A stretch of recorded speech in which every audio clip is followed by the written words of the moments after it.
And last summer, the Girl Scouts announced their newest cookie called the Adventurefuls, which tastes like a brownie and cookie with caramel and chocolate.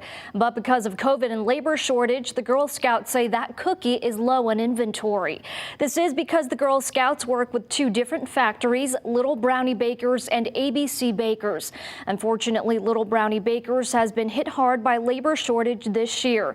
They supply cookies to 70 of the 100+ Girl Scouts across the U.S., but the good news is you can still get Adventurefuls, but just know they won't be arriving until around March. Another challenge Girl Scouts are dealing with, finding volunteers for their cookie drives. Many people fearing the large group interaction will put them at risk. With the cookies, is mainly a problem of the factory.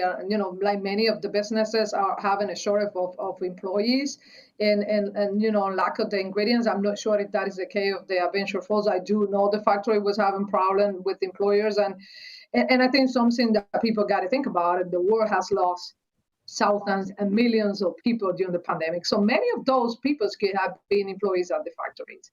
It's definitely very hard because not as many people want to volunteer because there's high exposure to COVID being fair, because you have to have lots of people being fair and you have to put cookies in dust people's cars. So it's definitely more COVID exposure. So people are like more meh and scared to physically do the cookie drives and just volunteer in general. The Girl Scouts of Connecticut aren't sure just how many boxes of Adventurefuls they will be receiving, but customers are warned they may be limited to buying a certain number of boxes this year. The Girl Scouts say if you want your hands on a box of Adventurefuls, your best bet is to order as soon as possible. Right now, you cannot place orders online and can only go through a Girl Scout troop. In the studio, Carmen Chow, Fox 61 News.